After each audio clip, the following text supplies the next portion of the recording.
Bonjour à toutes et tous. Hello, everyone. Can you hear us? Yes, we can. Yes. I see some answers, so this is good. So welcome again to this e-commerce week organized by 1819 Brussels and Hub Brussels. So today we're talking about how to build your digital marketing strategy with Laszlo and Daria. My name, for those who have not yet met me this week, is Victoria Canilla, and I'm working at 1819 Brussels. So it's the regional service for all entrepreneurs, all Brussels entrepreneurs. We help you find the information you need, and we guide you in the through all our partners in the region. I'm just gonna say a small word on this week. So we still have another webinar next week on les défis à l'international. So the challenges of e-commerce when going abroad. And we've organized this week with Katia Giovannetti. So I'm gonna let her introduce herself. Hello everybody. I'm Katia Giovannetti and I'm account manager for export at Hibou Brussels. And as Victoria said, we are organizing this e-commerce webinar to have not only a local view on the commerce, but also an international. That's why today we are going to propose you a webinar in English with Daria Bartczak, that if I can pronounce well, and she's a lead content and creative in Showroom, Nago, and Hibou, that is also collaborating with Laszlo Arnould. That is, I think is correct. He's also founder and CTO at GDI agency. And as they are still quite young, they have already a good international connections. That's why we are going to do also this webinar in English. And voila, I let you introduce by yourself and start the webinar. Okay, thank you, Katia. Thank you.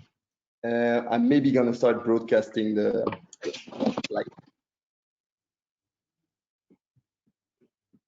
Only one thing more, if we can say, if you have questions, please use the bottom, the box that is here. Me and Victoria, we are going to check all the questions, and we can make like an interview to Daria and Laszlo at the end of the webinar. Donc, feel free to contact us via the questions, and we are going to take care of this. Voilà. Thank you, Katia. Thank you. Bye-bye. See you later. So, hi guys. We're going to talk to you about how to build a long-term marketing strategy when you are going for an e-commerce. And I will start by talking about how much it's needed to have a strong data analytics setup. And Daria is going to continue to talk about content. Yeah, I'm going to give you some tips and tricks to build a content strategy on the long term. Yes. Okay. So this is us. You see us again.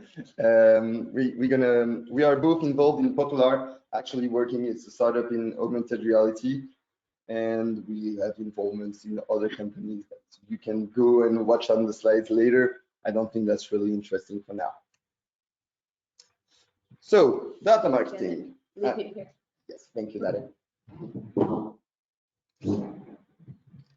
So when you start to build a business, you should really, even if it's not really that sexy, you should think about how much data are important in the way you're going to run your business. So to talk about this topic, I'm going to go through the mindset, because the mindset makes it all in the way you approach marketing. After that, I will explain you how you can collect that data and how we can play to have a really custom-made strategy. And after that, I will just do an overview of all the playground, all the tools that you can use for digital marketing, the most common ones, and also briefly tell you about what are the other ones used on international level. So about the mindset, it's quite simple. wrote an entire paragraph, so you can look at it later. But basically, when you are building an e-commerce, it's super exciting. It's, you know, you have so many perspectives. You know that you have less costs than when you have a regular shop in the street. You don't have to pay your rent or whatever. You know that you can reach as so many people. And so the perspective is quite exciting. One common mistake I've seen in my career working with entrepreneurs is that we just focus on building one tool, and sometimes being cost effective in building that tool is not the right strategy. Why do I say that? Is because later you will see that you have to connect a lot of marketing solutions to your platform. And at that moment, if you haven't thought before in the way you were building your platform, maybe you will have to redevelop another one or develop some custom solutions and start to create a mess. So start to think before building your platform, start to think of how much is going to be easily integrable to all the marketing tools that you have out there on the internet. After that, you have to think about how you can bring people to your platform. So there are many ways on the digital side, but also in the real world.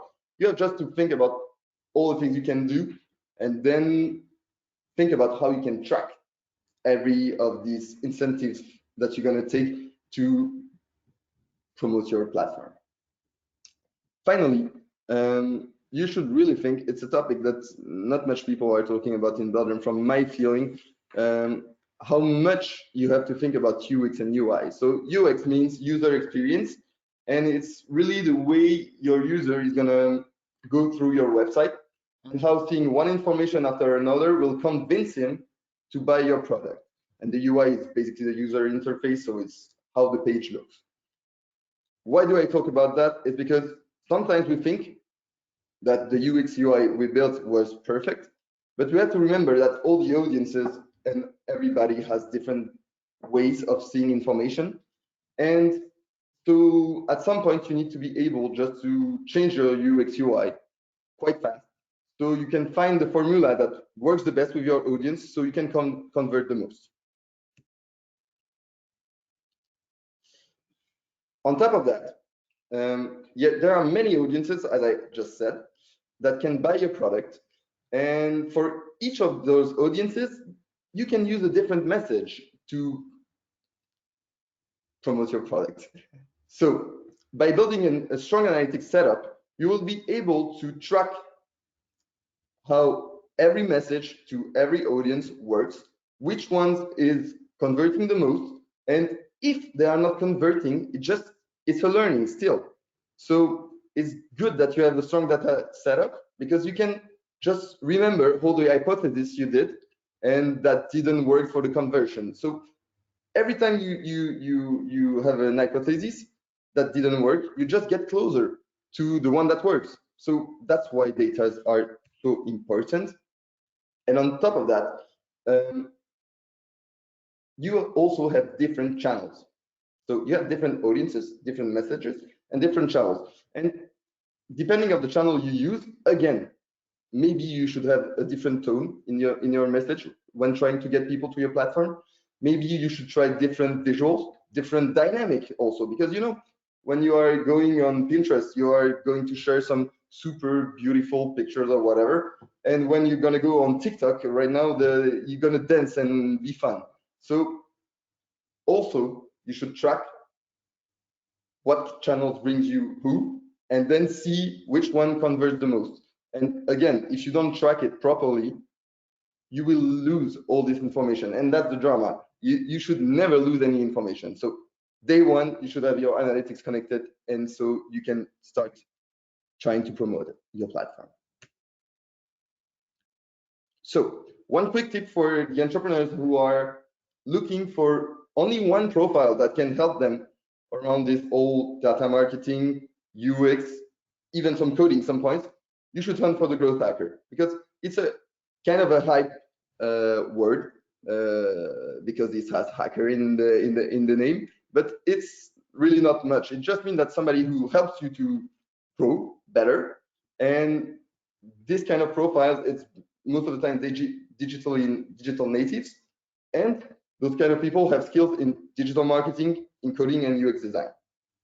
So with a growth hacker, you will be able to pay only one guy for 3 different type of profiles. That's why it's the quick tip to hunt for the growth hackers.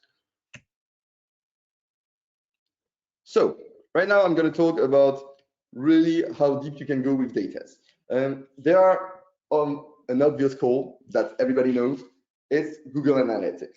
So in the way you handle Google Analytics, you can have tons of data coming from there. They can tell you some demographics. They can tell you what device people are using. They can tell you a lot of stuff. In the frame of an e-commerce, you should really focus on the key performance indicators, or the KPIs. And I just gave you here a screenshot of all the ones that are the most important. So how many sessions you got, how many new sessions you have, because the total of the sessions is somebody has your platform open on a tab, it will be registered in the sessions, not in the new ones. So that's how you can filter. And of course, the new users. In the behavior, the bounce rate is really super important. The bounce rate is super easy to understand. It's just the rate of people who went on your platform and that didn't do any action on it, and they just changed the website. So they really came on your website and rebound. And after that, the other ones are quite easy to understand. Of course, the transaction, the revenue, and the conversion rate, which is super important, because at some point you can make a lot of sales, but your conversion rate is the one that gives you kind of a ratio in between all the marketing, all the advertising that you did. It makes you the ratio with compared to all the people that convert. On top of that, sometimes you need to have more personal analytics data. So by Google Tag Manager, you can embrace the event logic. And this event logic is basically you can create some events that will be shared to analytics with some specific elements that interest you. So here it's an example that we did for a client. His app was actually talking to a really broad audience. We had so many different languages and other demographics. So he wanted to know if his base settings were good. So a simple way to have an indicator of that, we did an event, a tag on Tag Manager about people who are clicking on settings. Because if we had too many people clicking on settings compared to the number of sessions, it would have mean that our basic settings were not good. And so it's kind of a way to know how to optimize your UX. And after that, when you connect it with analytics, you can see all the events and see if there are some other clicks on some different settings. So here you can see on my screen that we did click on settings and a lot of people are clicking on it, but still nobody is clicking on a specific setting change. So we knew that the base settings were good.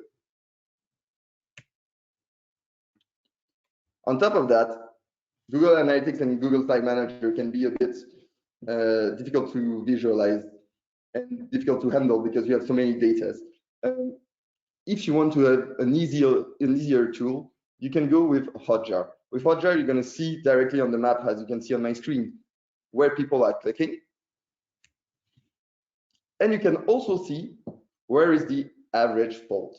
What is the average fold? Is the average part of your website where people leave the web page. So it's super important information because when we are building the website, sometimes we try to put too many information on one page, and being able to know where people fold, you will be able to know how to reorganize your informations, because if they fold after the first screen, you need to have all your information on the first screen. So it's kind of simple to analyze, and Hotjar gives you a real good visual interface for that. So right now I'm going to tell you a bit more about an overview about all the digital marketing. So the SEO, the SEA, the different kind of hacks you can do and automations, and also the A/B testing, which is really, really instrumental in knowing what's the best content strategy that Daria is going to tell you more about after. Laszlo, we have a questions, important one, because we have a lot of questions about what is wait, just a second that I will take again the questions that we have. What is UX, UI, and what is the data? If you can explain before you continue your speech.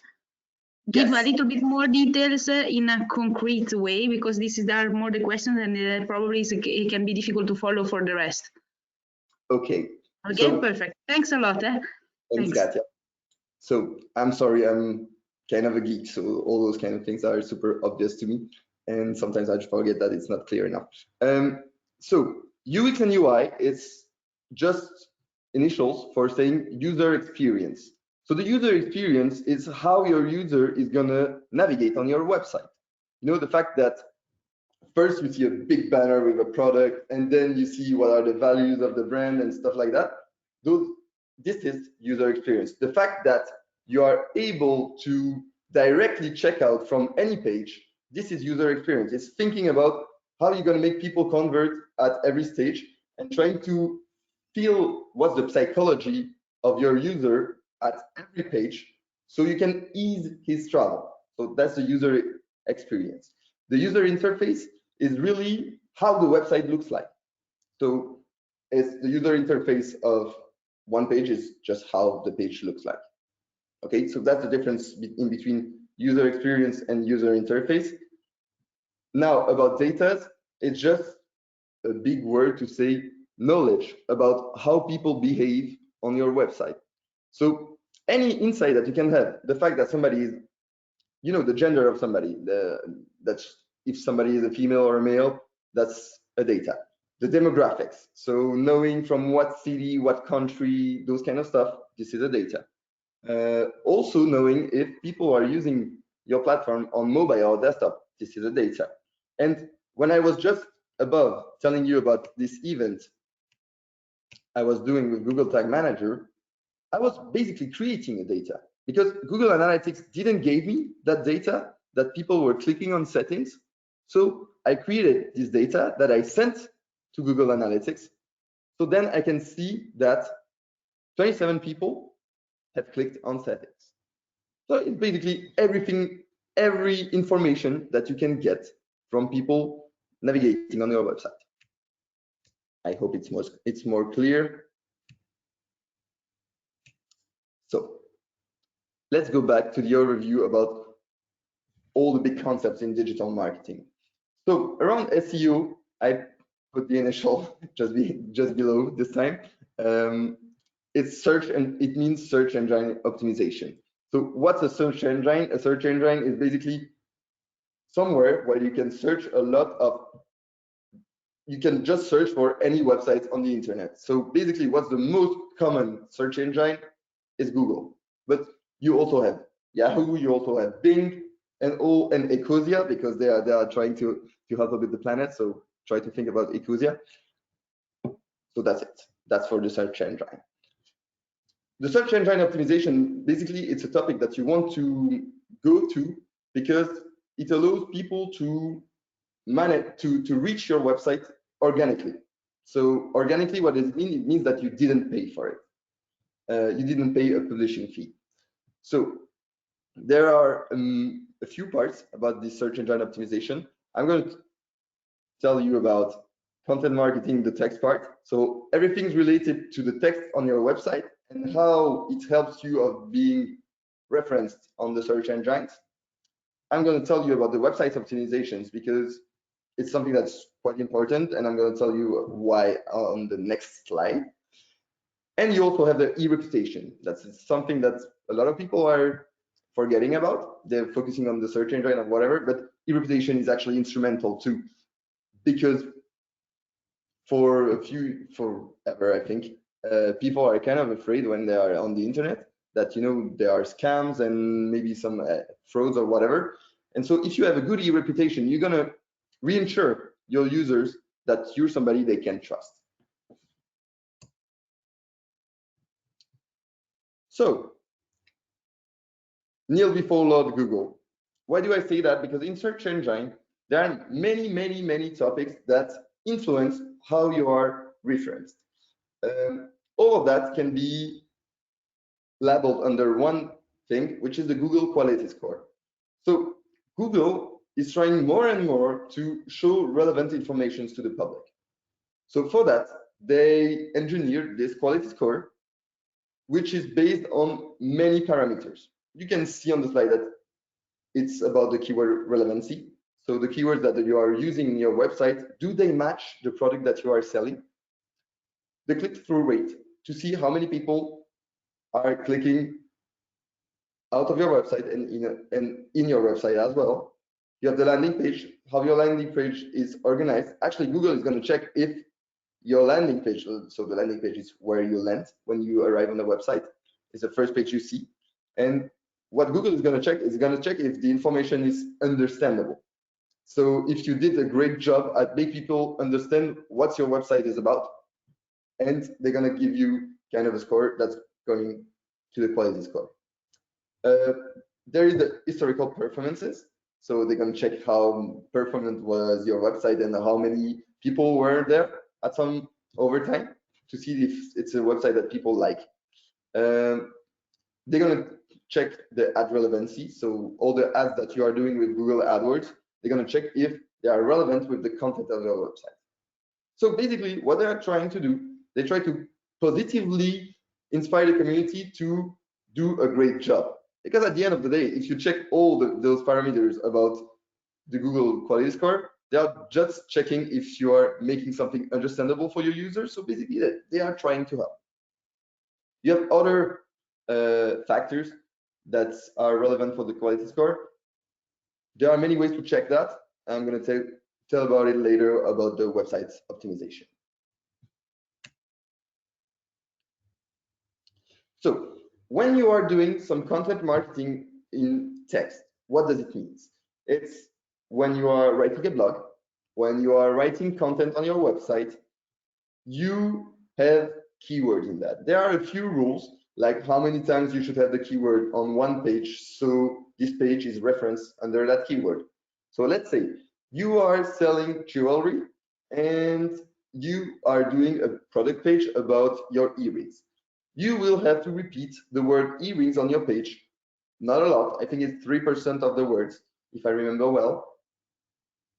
You have to repeat that word earrings. So later, when people will type on Google earrings, selling earrings, they will see your website. So that's one of the part. But you cannot have too much keywords on a web page. So how do you going to do to be able to cover a lot of topics when you cannot repeat yourself too much? And that's something else, that's a blogging. So you can write a blog about different topics related to earrings. And so after that, you will be referenced to all of these web pages. So that's about the text part. What I put here as a screenshot is a screenshot of Google Keyword Planner. Google Keyword Planner, so on Google AdWords, when you register, you can access that and you can check what are the statistics around a keyword you want to talk about. So you can see that there are many different categories, different columns. So you have the maximum cost per click, you have the clicks, you have the impression, the click-through rate. So the click-through rate is the number of people who are seeing the link of your website, and the number of people is the ratio between number of people who are seeing your website and number of people clicking on your website. You have the cost and all of these things, and also the competition. So why did I give you that? Is that on the contrary than the data analytics over your website, when I was talking about Google Analytics, Google Tag Manager, Hotjar, all those tools are actually, you are going to analyze data, but after the action has been done. Here, you can anticipate with the Google Keyword Planner. What does it mean is, don't lose yourself at writing tons of articles about what you think that people search. Google Keyword Planner is telling you what people are searching for, And it's even telling you how much competition you will have over that keyword. So really try to focus on Google Keyword Planner before starting to write anything in your content, because you will be able to have a data-driven strategy thanks to that.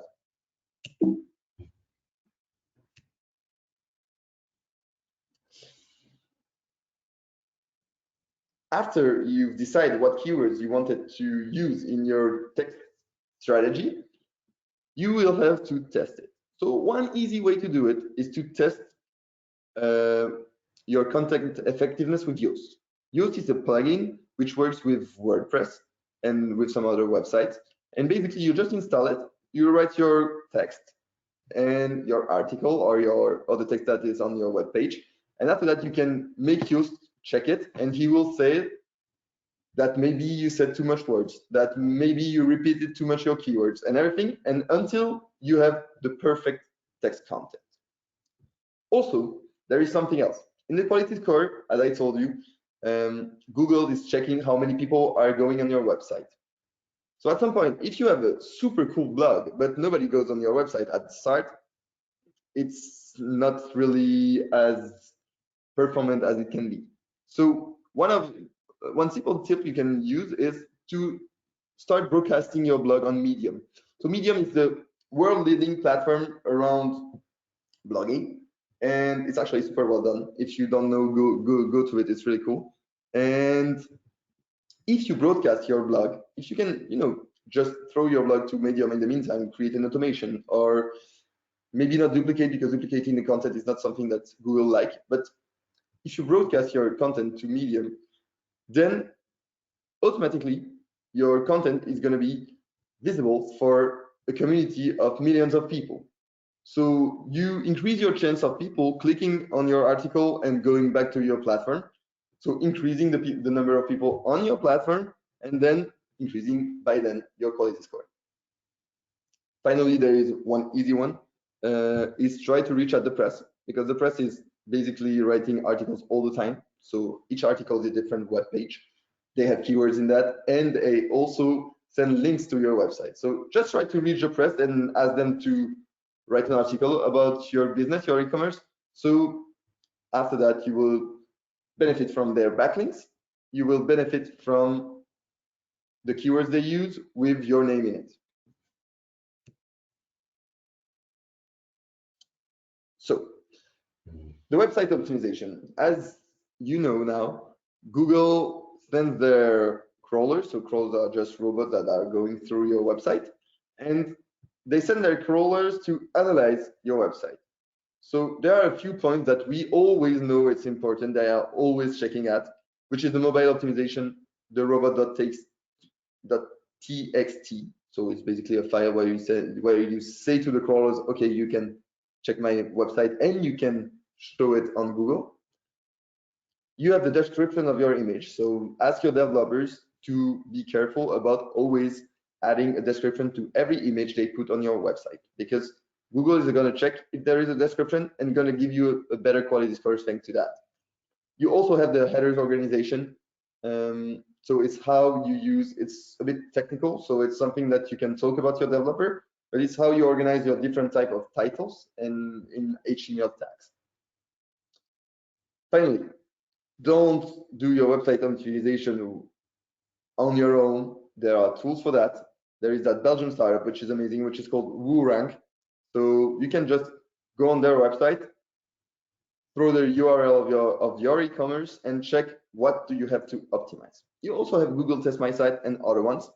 Going on Google Test My Site is always interesting, because the way Google handle the quality score change over time, because they don't want the marketeers to get the formula and just doing stupidly what Google wants. So they change the formula about their SEO quality score. And so a good way to monitor how they check the quality score now from one day to another is go on Google Test My Site, because everything that they're going to list is basically on what they base their analysis of your website. Irritation. As I told you guys, something that can happen sometimes is that actually not sometimes, a lot, is that people are afraid on the internet. There are so many stories you can hear about it that makes you scared about the scams, about whatever. So you can work on your e-reputation. So as you can see here around Jedi, of course I gave you my digital agency, around Jedi, you can see that it's well referenced and that pure SEO. But under you can see that Sortlist, which is a great Belgian startup as well, is referencing Jedi agency with some ratings and reviews, and it's the second link. Then there is LinkedIn, then there is Instagram, then there is Facebook, then there is whatever you are on with your brand, whatever platform you're on with your brands. So also you have this Google My Business. So it's something quite simple. You can type Google My Business, you can register your business on Google, and they will create this big card on the right of the screen that will make your business more impactful. When you see a page like that, you feel that the business is serious, right? Because you have so many different actors talking about it. You have that big card on the right with some pictures. So it kind of reassure your user, and the e-reputation is actually quite instrumental. So don't be lazy on how many platforms you are. I heard so many clients telling me, yeah, but only Instagram is good. And I really have to fight to make them understand that it's not about, maintaining it all the time. Yes, of course you should. And I'm sure Daria is going to say that you should do a lot of content. But as many different platforms you're referenced on, as better your e-reputation will be. And that's super important. That was all for the SEO. So now I'm going to give you a quick overview about SEA. I'm going to speed in a bit because I've been a bit slow. And Daria has a lot to tell you about. So SEA is search engine advertising. Basically, what does it mean? It means all the advertising that you can make on the search engine, but not only, because after that, new tools came in, like Facebook ads, like other ones that you will see later. So it basically means all the advertisement you can do, and you are paying for it to be seen by your public. Let's start with Google AdWords text ads. You have here a simple example. So again, to place yourself on the text ads, of course, your ad is linked to a research that the user has made. So before scheduling any ad on Google AdWords, you should use a keyword planner to know which word is the one which is searched by most of the people that are likely to buy your product. So just use a keyword planner before throwing any ads. It's just a way to be sure that your ad is going to have an impact. Find a niche.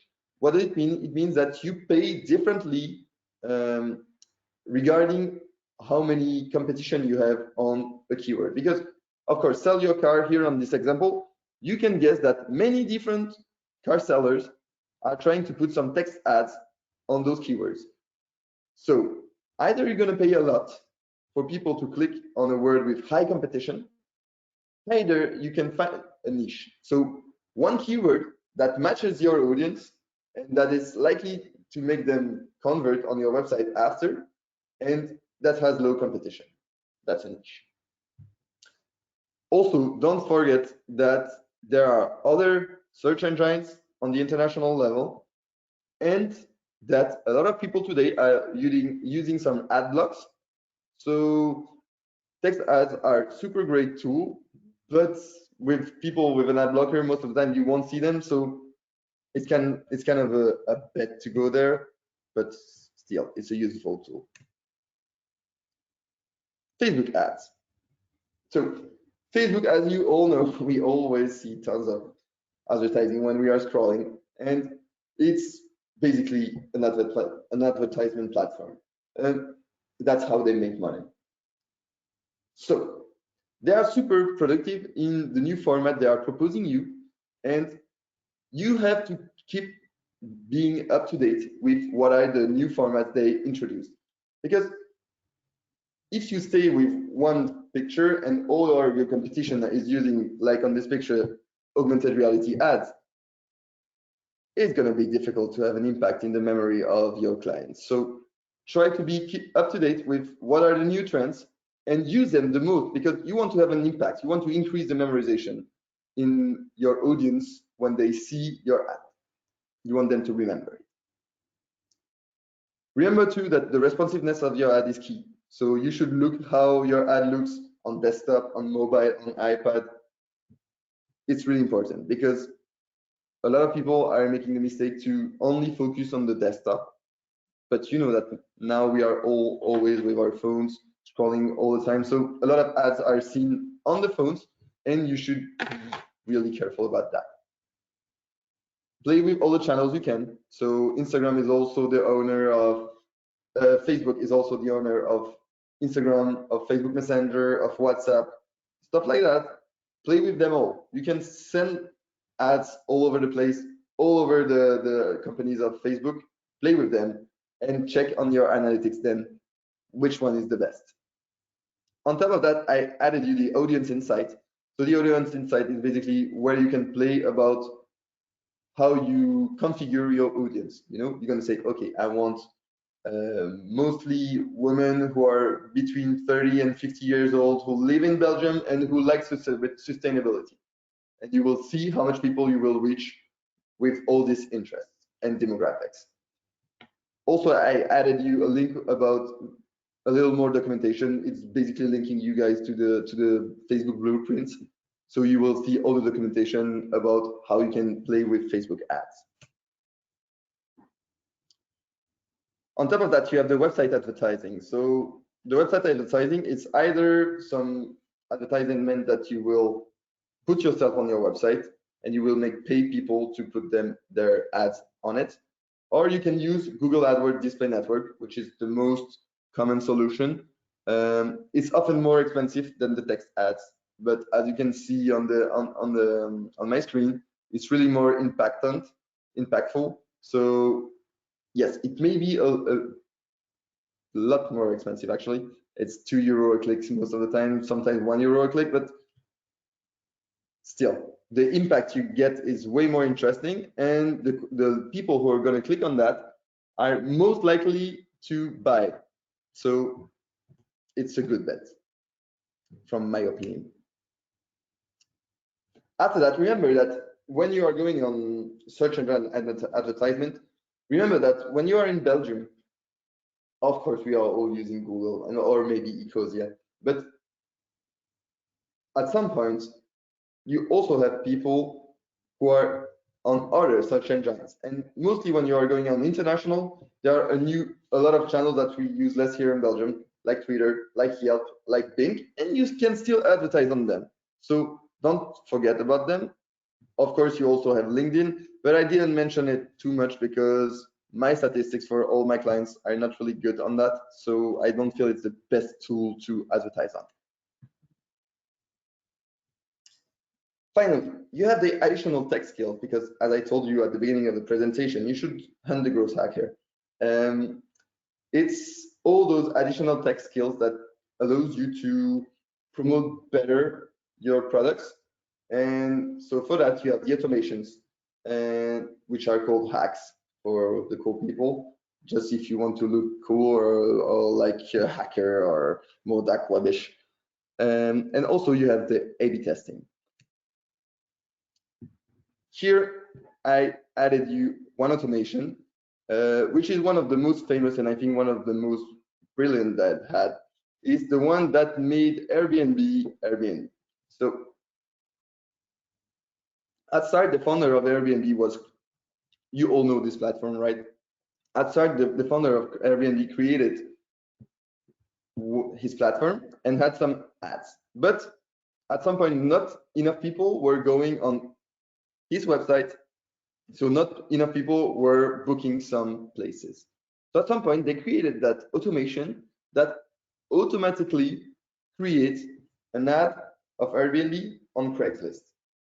And so you can see that the Airbnb was sending this mail to one of the landlords and saying to him, if you click on that link, your ad on Airbnb will be duplicated on Craigslist.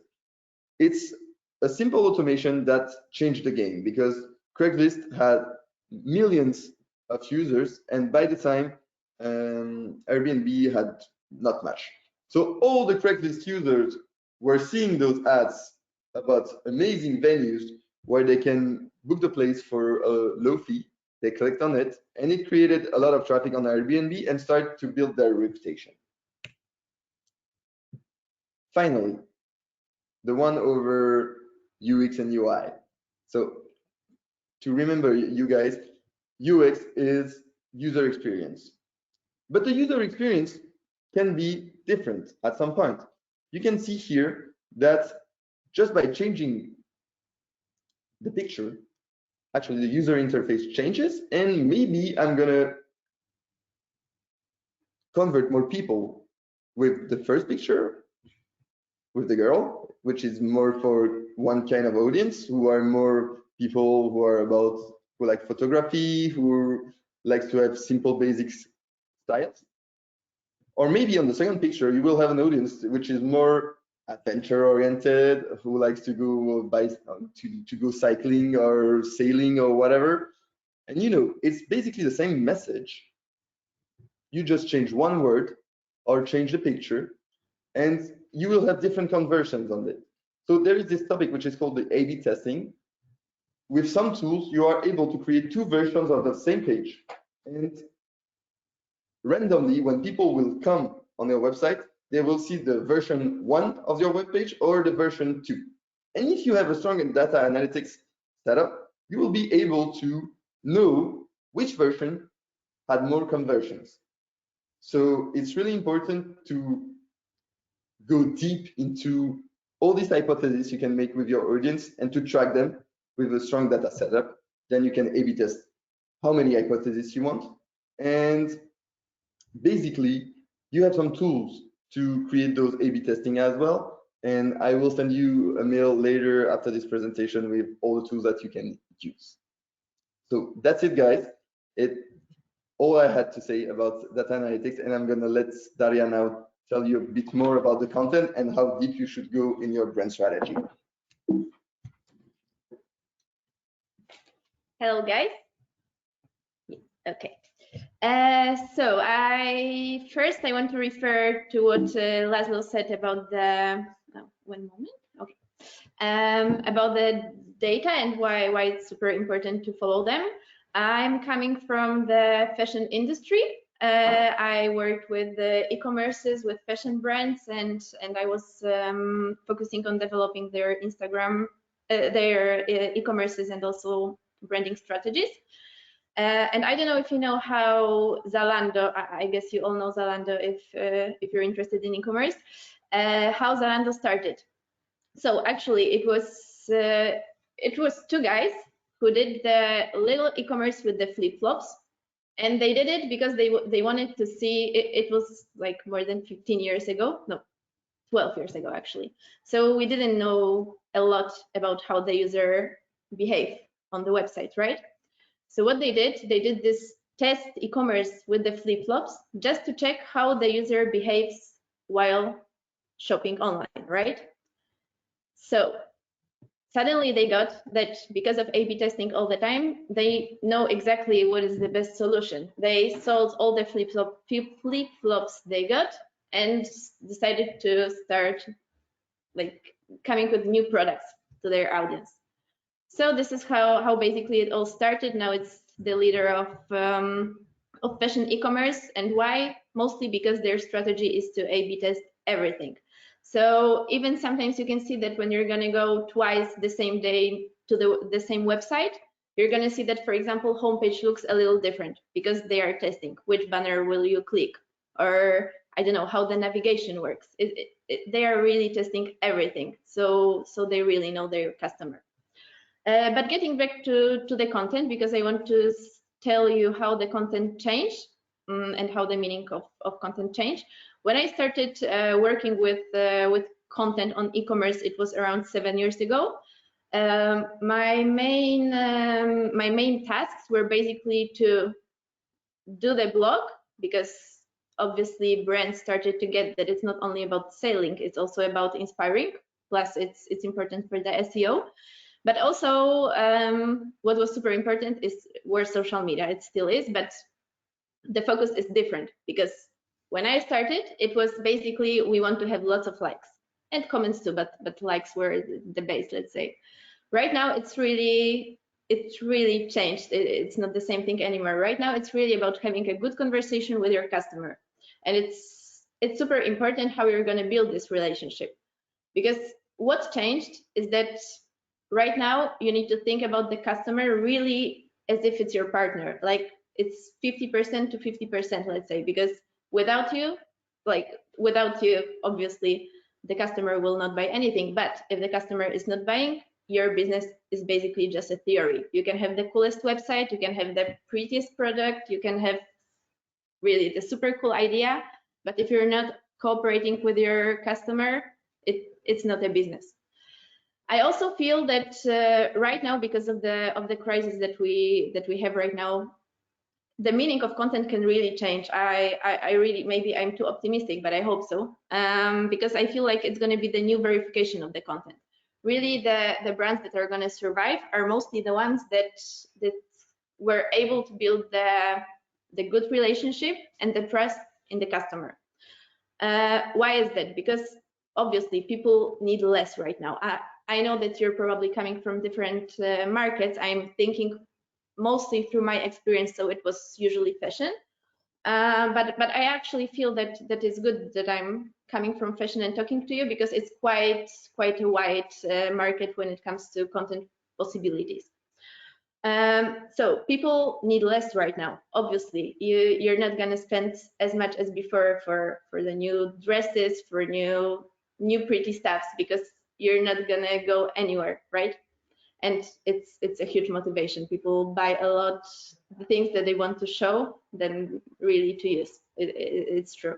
But also people are trying to organize their stuffs right now. They are going through their wardrobes, they are going through their garages, and what they see in Belgium, I think, especially as it's a wealthy country, they basically see we have lots of things that we're not using. So I feel like the customer right now is really going to become more conscious and is going to think more about what I'm buying. Is it important? Will I really use it? Do I really need it? But also there's another motivation.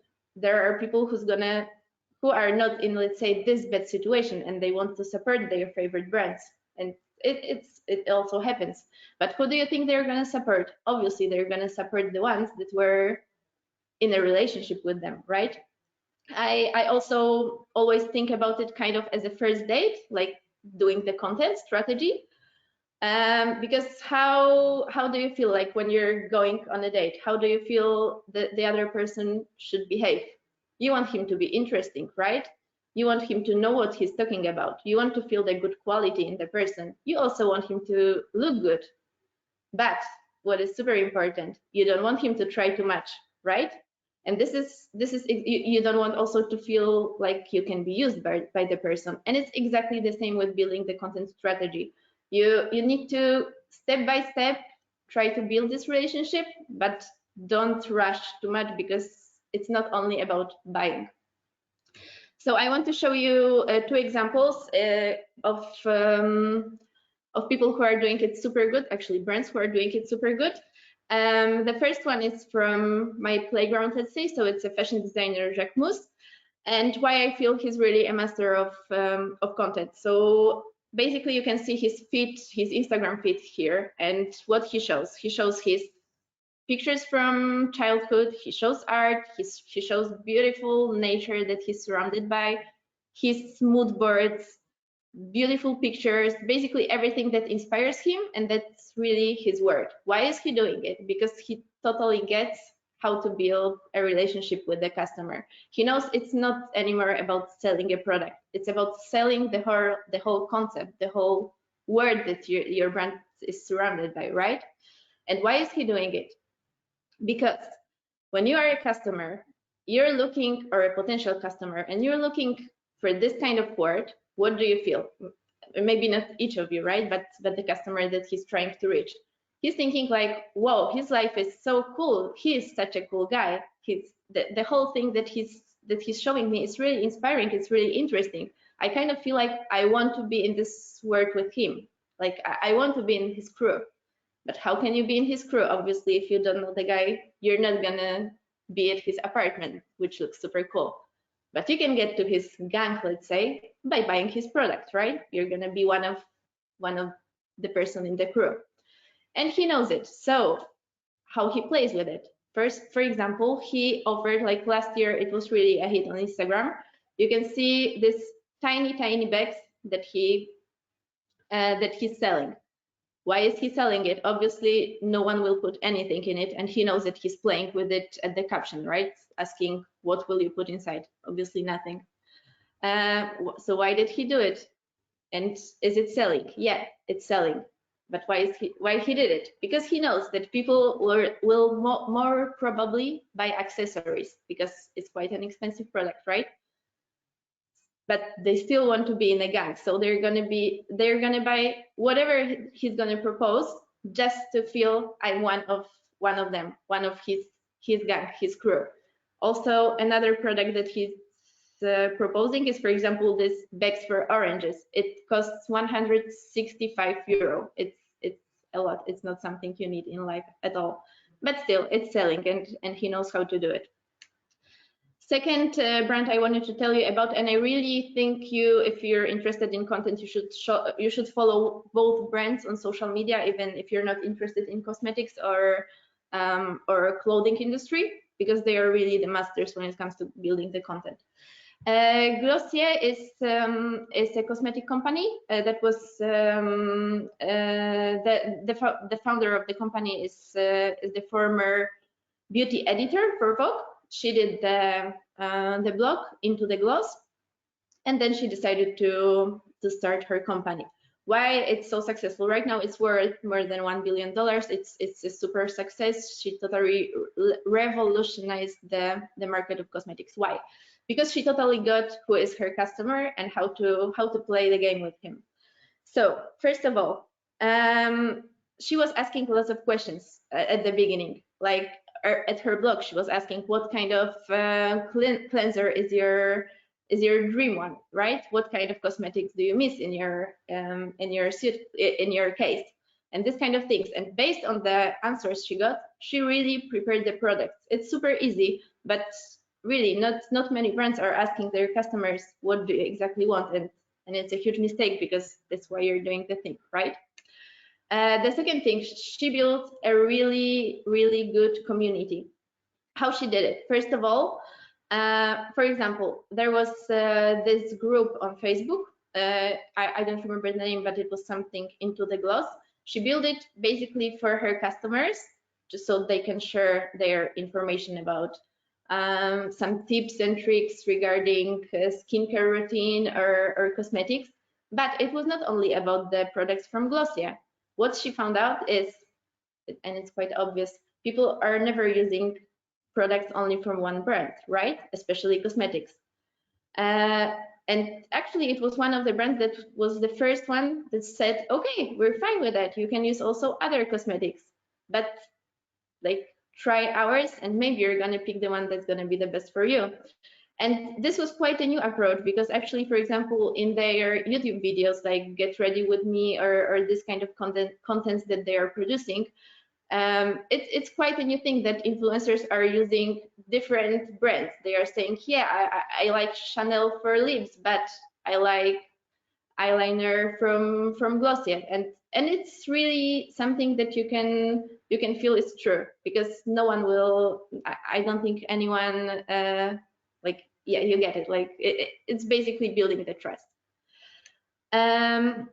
So how to start building your content strategy? I think you should start with asking yourself a few questions. First question would be, what is unique about my product? It's really important to find this one factor that is going to be the most important thing in your content, because there are really lots of products in the market right now. Probably the product that you're selling is not the only one in the market.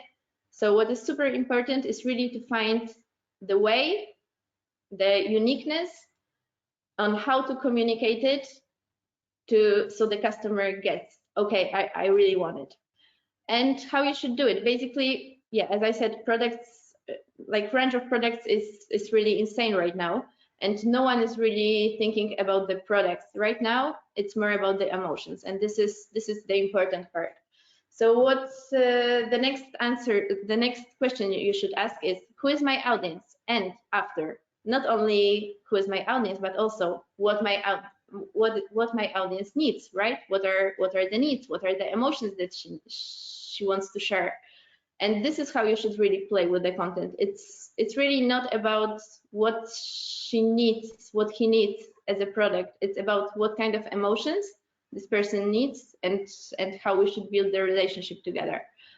What I want to say through my brand and how I want to say it, obviously, depending on who is your customer, you should change the language of communication, because communicating streetwear who is mostly focused on the young people is totally different thing than communicating a product that is for businessmen or totally different customer, right? So this is super important. But what is also, and I think even the most important, is what is my big distance goal? Because if you're thinking about your business only locally, it's maybe different. But first of all, you should think big, because if you don't think big, it's going to be hard to develop your business.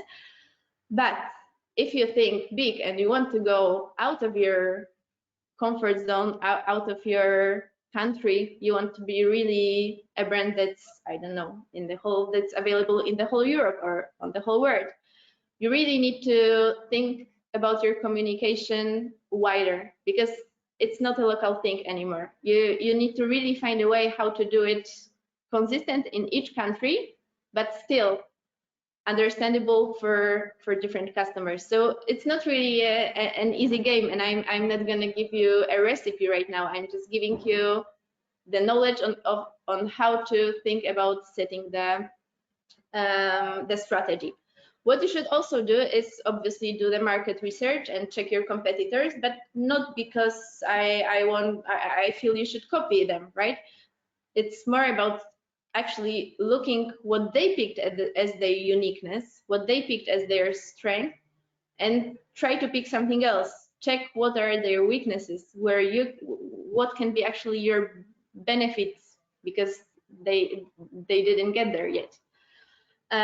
You should also think about personas. Remember that the customer that you have in your mind is not always, it's usually not really the customer that is buying your products. This is why you should go through data. It's the first thing, but also remember that you can have different type of customers. Maybe your customer is buying from you because I don't know, he loves the branding. Maybe because he loves, I don't know, ingredients in the cosmetics that you sell, or maybe because, I don't know, influencer that he likes is using your product. I'm thinking about cosmetics right now. So there are really so many different motivations, and it's super important to get them too.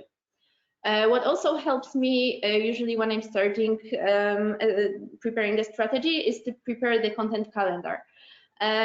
So think about the market that you're focusing on, and write down what are the most important moments in the year, during the year, right? So for example, usually 3 last months of the year are the most intense for e-commerces, as it's Black Friday and Christmas time.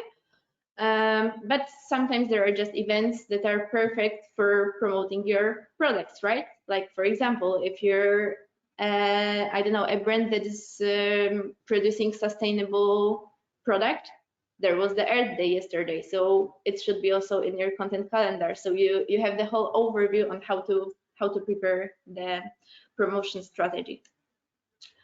Transparency. I also want to show you some 2 examples why I feel that transparency is really super important in your content strategy. It's from the brand Reformation. It's a brand, it's a sustainable brand with clothing. What they do, they prepare this kind of sustainability report. So they basically challenge themselves, and after send to their customers what is the, like, how they deal with the goal.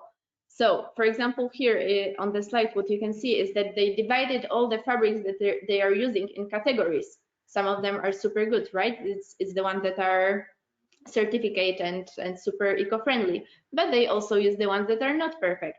So what they do, they set the goal, and after they are sending the results, which is super cool because here you can see they actually went over the goal, but sometimes they are selling mail like, unfortunately, we didn't manage to do it. We are, I don't know, 5% under our goal. And it is the way of building trust because no one is perfect. We know that companies, big brands also sometimes make mistakes. And I feel like it's really super important to be transparent and really never lie to your customer, that's for sure. Also, the second example I wanted to show you is the brand Everline. That's also sustainable clothing brand. The interesting thing that they did is on their product page, they decided to show 3 types of pricing. So basically, the customer can decide which price is he gonna take per product. Why they did it? The first option is obviously the lowest price. And when you're, it's just a screen, but when you click on the price, you can see what consists, like what is in this price, like what are you paying for, right? So, for example, in the first pricing, you can see that it's I don't know, it enables us to prepare the product, right? Or for example, to pay the factories. The second option is, I don't know, we're gonna have more money for marketing, and we're gonna have also a bonus for our factory workers. And this is how it works. So you as a user decide how much you want to pay. It's just an interesting thing that I wanted to show you. I'm not saying you should do it in each brand, but it's an interesting thing how to handle the conversation with the customer and how to be super transparent with your strategy. Yeah, so again, I'm gonna say it, but it's really the most important thing. Keep your customer close. And it's super also important to talk a lot with your customer care, because from my experience, when I had this, sometimes you have this aha moments, let's say, that gives you the new mindset in your head. And usually when I had this aha moments, it was after talking to customer care, because they are the closest to the client. They know exactly what is he asking for. And for example, the example from my experience, we were in one of the e-commerces that I was working in, we were promoting some occasion wear, dresses and suits. And obviously, we thought we know what the customer wants, what is he looking for, but actually, we never thought about the fact that it's important for the customer how the dress is moving while you're turning. And we got this kind of questions to our customer care. And suddenly we got, okay, so this is the thing. This is the motivation for many of our customers. They just want to shine on the dance floor. And it's not really about the fabric. It's not really about the cut. It's about the effect they're gonna give to the rest of the guests. So this is just this is just an example how customer care can really be the best insight for you. The second thing, ask questions and get some feedback.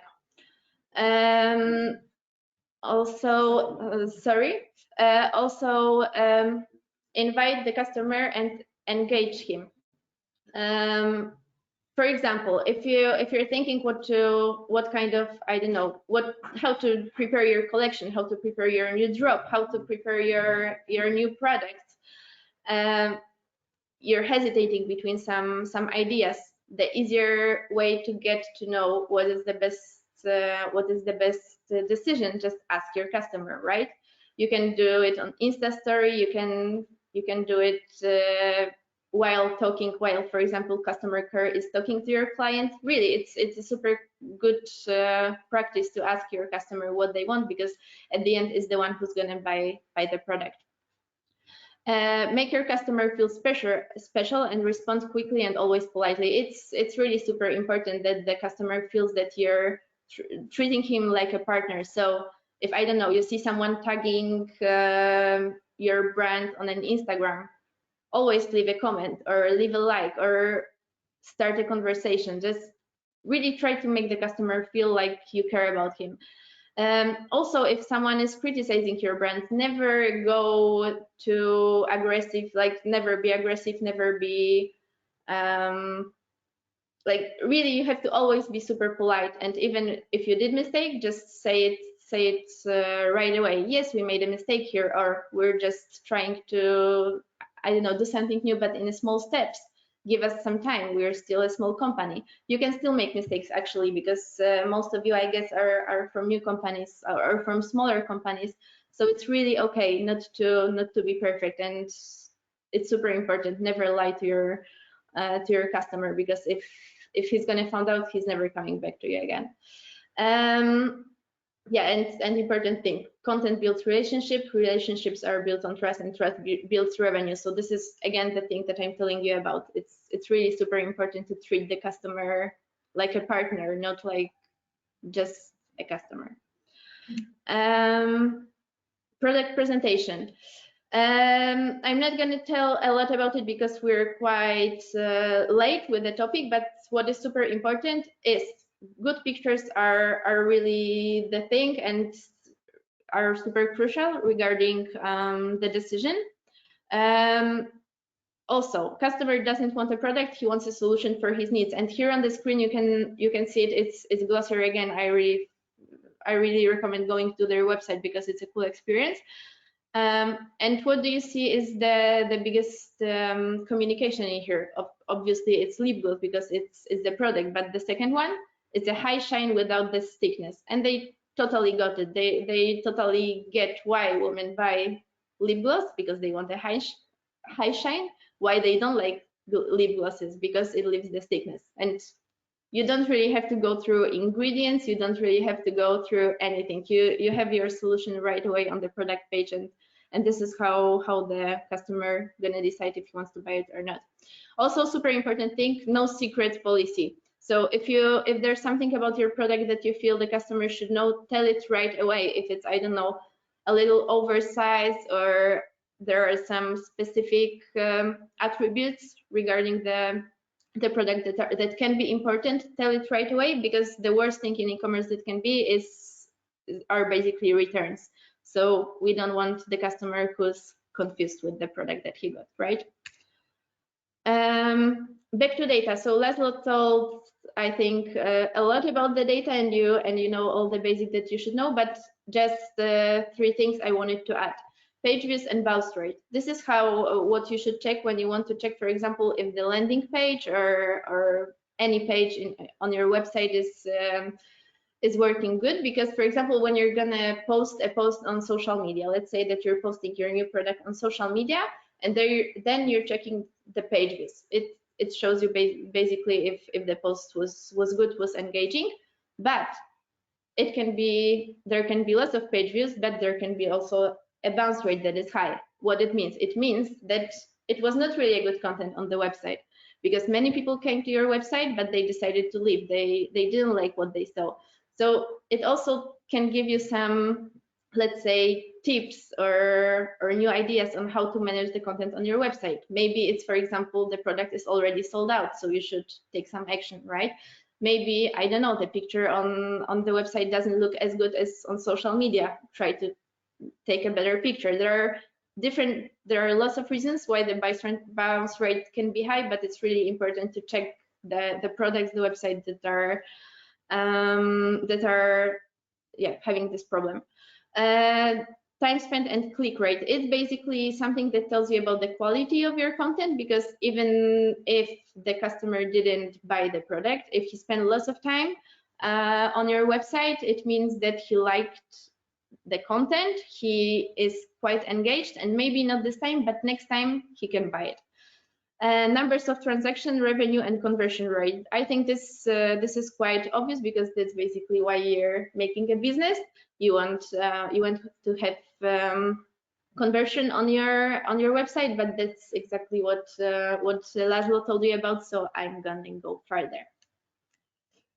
Mailing communication. I'm not going to go super in details in here because we are not having much time, but I just wanted to show you some examples on how you can set different goals in your communication. So Here is an example how you can do the segmentation of your customers. It's RFM segmentation, so it's basically the segmentation that is based on the user's behavior. And here's the example. For example, if you have lots of products, it's also different depending on what kind of things are you selling in your e-commerce. But you can have, for example, VIPs, and it can be people who place, let's say, it's really an example. It can be like 5 orders a year, maybe it's 10 orders. It depends what kind of market are you working on. And obviously, you're gonna engage differently the customer who is placing 5 orders a year in your e-commerce than, for example, the customer that placed only 1 order or never placed an order, because how you're going to communicate with this one. Actually, the one that placed only 1 order is the worst customer, because like from the marketing point of view, because it means that he tried your product once, he tried the experience once, and if he didn't come back, he probably didn't like it that much. So it's actually easier to engage a person who never placed an order than the person who placed the order once. So yeah, when it comes to the VIPs, they don't really need to be encouraged that your product is good. They already know it, they already like it. They probably also told all their friends they like it, and they are encouraged them to try your product too. So here we can think, for example, I don't know, let's show this customer that we are loyal with him. Let's send him a voucher because he's placing lots of orders. Let's show him some cool branding things, some inspiration, because he really doesn't need to see products all the time. He's more into the brand than into just needing the product. So this is the perfect situation. Also, how you can divide your communication and how you can plan your communication by personas. So this is the thing that I told you at the beginning. Your customer is not always the same customer, right? It's a different categories of customers. Sometimes your customer is buying on your e-commerce because he likes the product category. Maybe he likes the specific product. Maybe if you're a multi-brand, he likes just one brand that you're selling, or maybe he's just into one style, you know. So depending on that, you can really prepare different type of mailing communication. Sometimes, I don't know, if you're a multi-brand and you know that this type of customer likes specific brand, you can just send them an email with an information. So there's a new drop of products from this brand, right? Or I don't know, we're giving you a discount voucher only for this specific brand. You really can try lots of things. I just wanted to show you in here how many possibilities there are when it comes to building the mailing communication. Also, don't forget the power of automatic mails, because it's really a good trick. The welcome mail is the one that the user gets from the beginning. It's kind of your business card. So remember that here your experience starts. Actually the customer's experience starts. So really make sure your welcome mail is well done. Abandoned cart. You can send it when the customer was in your e-commerce, was doing shopping, but left the product in the cart. He didn't finalize the whole process of shopping. You don't know what happened. You don't know why he decided not to do it. Maybe he had a problem with the payment. Maybe he decided, no, I don't want to buy it, but maybe, I don't know, his kid came to him and he had to leave the computer, and when you're gonna remind it next day, he's gonna finalize the whole transaction. Also, the cool thing you can do is a wish list. So if your product is not available anymore on your website, you can make the customer sign in to the product. And the moment the product is going to be again on the website in stock, he's going to get an email. And it's also a cool thing, because it's kind of, you have this feeling that you need to react fast, right? Because, you know, the product was already sold out once. So now you want to react faster. Also, there's an option for after visit mails. I'm not a fan of them, because I feel like it's a little too much that after each visit on the website I get mail. I kind of feel it's a little too much, but there's also this kind of option. I want to go through influencers topic super quickly because I know it's a topic right now. Why influencers are the new celebrities. So basically 10 years ago, advertising with actors, with singers were the most successful. Why it's not anymore? Because they are advertising so many things that we don't trust them anymore, right? So we needed to find new type of celebrities. Who are the new type of celebrities? Influencers. Why? Because they kind of, at the beginning, they were kind of living like each of us, right? We could trust them more than some actors from Hollywood whose life is totally different than ours. But actually, it's changed because right now influencers are more successful than some before celebrities, right? So the most important part when you're gonna pick celebrity, don't think about how many followers the person has, because it's really not the case here. Actually, the micro influencers can be less effective for your brand than the micro ones, and it's usually how it works right now. It's really not about how many followers or likes under the picture the person has, because there are lots of tricks to have followers, there are lots of tricks to have likes. It's really not the case anymore. If you want to check if the influencer is reliable, check his followers, check if there are some bots, check the comments, if people are really engaged in the content that they are giving, because they can have really 1K, like 1K influencer can be really more effective than the 100K influencer. Also, why? Because the biggest ones are usually advertising lots of things, right? So it happened the same, like it's the same situation like with the celebrities. The moment that when someone is advertising everything, you don't trust him anymore, right?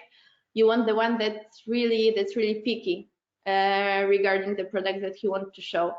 So think more about the influencers that are smaller, also because sometimes you can just work with the barter with them. They don't always want cash for this kind of cooperations.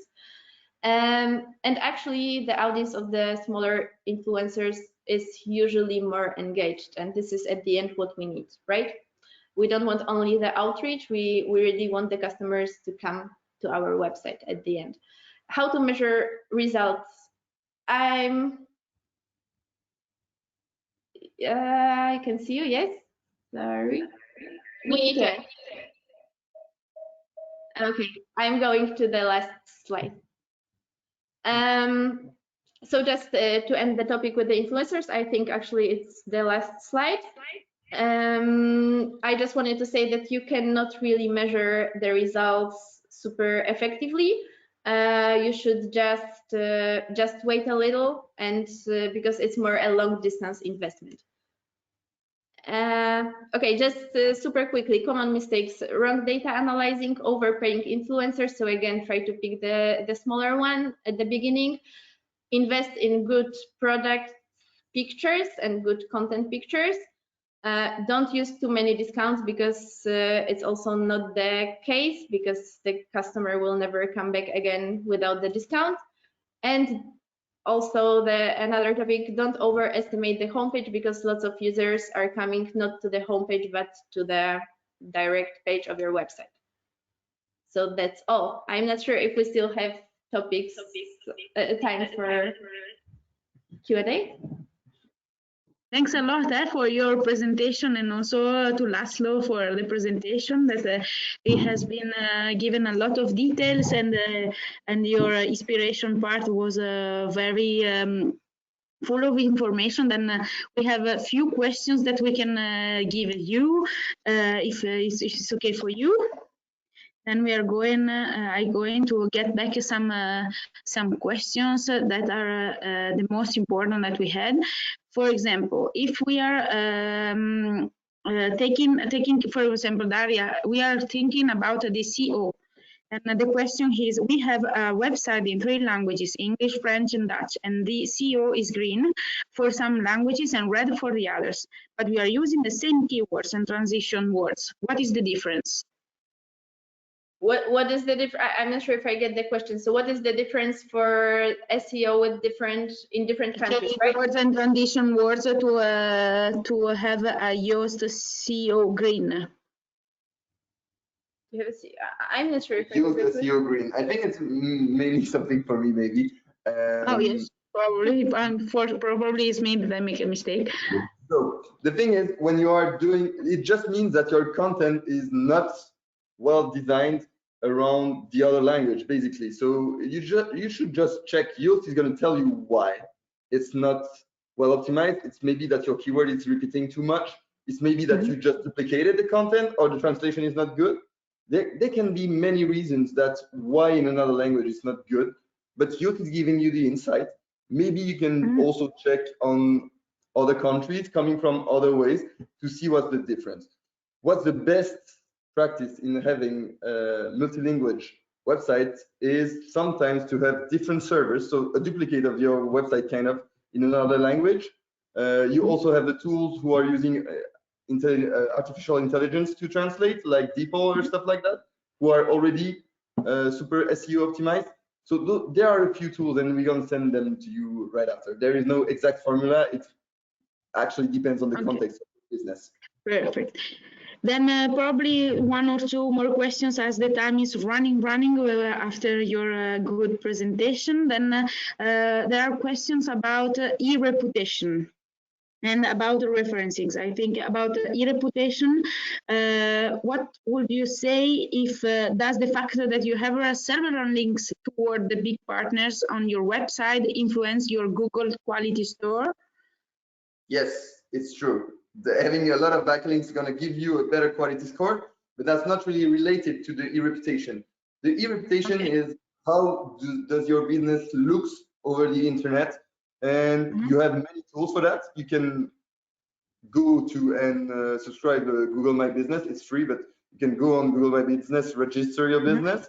So you will give you the big card I was showing about my about Jedi Agency, and also you can be referenced on different other websites. So when I was showing you on the slides, you were seeing that. Maybe I can find it back, but I'm not sure because it's far away. Yeah, but don't worry. We can understand what you are explaining, and that there is no example is always better. We can send it later. So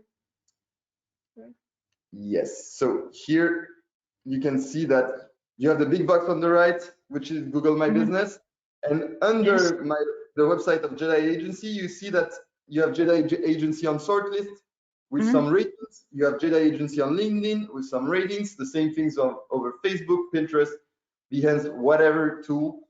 When you are referencing your business on different platforms and people are giving you good ratings, it improves your e-reputation, you know, the overall feeling around your business. Okay, and yeah, probably one really short question. Yoast and Medium, are these free tools? Excuse me? Yoast, are we comparing Yoast and Medium? Are these free tools, but there are many others. You have Google Optimize, you have Google Tag Manager, you have Optimizely, you have MailChimp, an entire list of it, and that's something I was intending to send to all the people who were checking the conference after.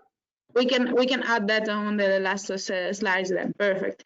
Then what can I say? Thank you for this presentation, and also for all our participants that follow us on this webinar. And we can just say see you on the next webinar that we are doing on Tuesday about how to go on international with the e-commerce. That after your presentation, I think we can go everywhere because you're with the data marketing and with the contact marketing in English and French or whatever, we are ready for the international part.